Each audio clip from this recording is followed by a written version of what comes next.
Hola, soy Manuel Zapata. Bienvenido al capítulo número 2 de Programador Senior, la serie donde aprenderás consejos, buenas prácticas y recomendaciones para que lleves tu carrera de programador al siguiente nivel.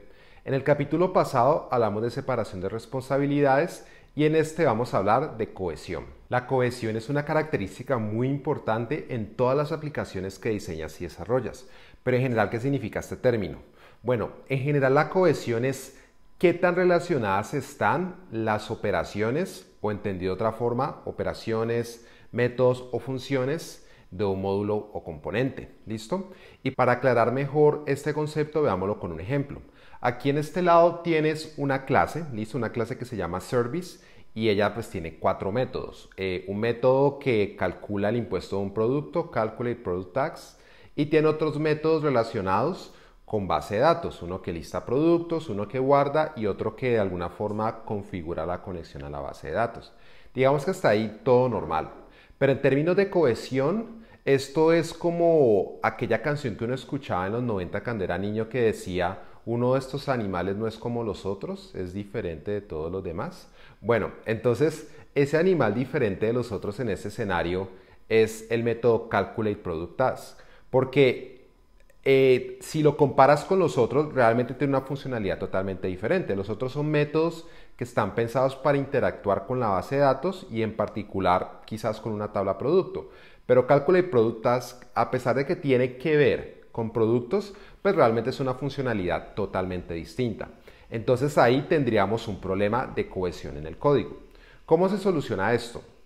Bueno, hay varias alternativas. La que yo propongo es esta que te estoy mostrando ahorita y es donde tenemos dos clases separadas. Una que se llama Service, que solamente va a tener el método que calcula el impuesto, y otra segunda clase que se va a llamar Product Repository, donde están los otros métodos que interactúan con la base de datos. Entonces mira que para solucionar este problema de cohesión, lo que hicimos fue crear más clases o separar. Entonces esa normalmente es la forma como se soluciona la cohesión, creando clases o módulos digamos que mucho más especializados que los originales. Y aquí entonces lo que estamos buscando siempre es tener una alta cohesión, es decir, que cada uno de los componentes tengan funciones que estén lo más relacionadas entre sí. Ahora revisemos entonces algunos tipos de cohesión con los que te vas a encontrar cuando estés programando.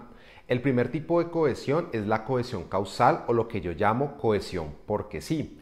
Y es cuando en un módulo o en una clase tienes un montón de operaciones que no tienen nada que ver la una con la otra. Esto ocurre mucho en las famosas clases de utilidades, donde como que los métodos que no cuadran en ningún lado al final se ponen todos en un mismo lugar y cada método hace cosas diferentes. Un método, por ejemplo, se encarga de separar una cadena, otro método valida un número y otro método hace otra cosa totalmente diferente. Este es el peor tipo de cohesión y es la que siempre debes evitar.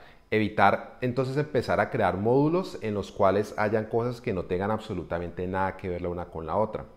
El segundo tipo de cohesión que te puedes encontrar es la cohesión lógica, donde digamos que los procedimientos comparten algo en común, pero al final hacen cosas muy diferentes. Entonces un ejemplo de esto sería, digamos que tuvieras un módulo que se encargara de manejar todos los eventos clics de la aplicación, pero cada uno de los manejadores de esos eventos hace algo totalmente diferente. Entonces de pronto el manejador de un evento clic se encarga de validar un número y otro manejador se encarga de, no sé, invocar otra clase con lógica de negocio.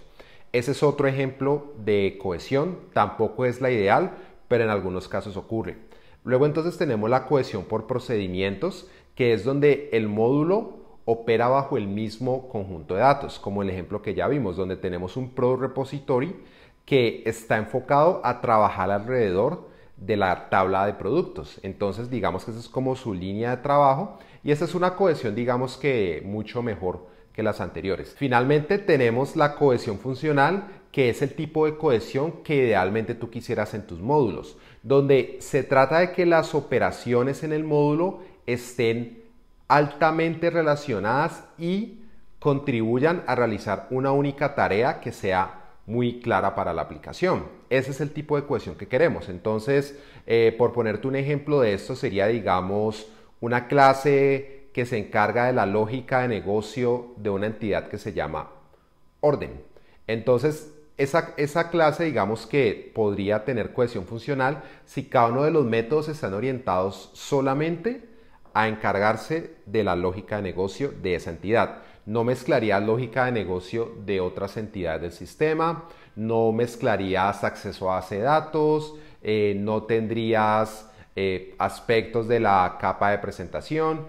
Entonces, si la tarea del módulo está bien definida y todos los procedimientos o métodos se encargan de manejar o se encargan de lograr esa tarea, entonces ahí tenemos la cohesión funcional, que es la que normalmente recomendamos. Y bueno, aquí hay algo interesante, y es que si comparamos esta idea de cohesión con lo que vimos en el capítulo anterior de separación de responsabilidades, vas a notar que este tema está bastante relacionado. Y es muy interesante porque la cohesión te empieza a dar pistas mucho más puntuales de cómo tienes que empezar a separar las responsabilidades en la aplicación, ¿sí? Entonces ya aquí tenemos un criterio para hacer separación, que es la cohesión. ¿Qué tan relacionadas están las funciones o las tareas que hace mi módulo? Si no hay mucha relación, entonces esa es una buena oportunidad para empezar a separar. Y perfecto, eso era lo que tenía para compartirte en este capítulo. Como siempre, te invito a que te suscribas a mi mini curso de principios de diseño. En caso de que no lo hayas tomado, vas a tener ideas prácticas para poder empezar a diseñar mejor tus aplicaciones. En segundo lugar, inscríbete a mi lista de correo. Ahí estamos compartiendo todo el tiempo información, no solamente acerca de los videos, sino también de otros temas que te van a ayudar a llevar tu carrera como programador al siguiente nivel. Y finalmente, dale al botoncito rojo de suscribirse, dale también a la campana para que cada vez que publiquemos nuevos videos en nuestro canal podamos avisarte. Nos vemos entonces en el próximo video. Hasta pronto.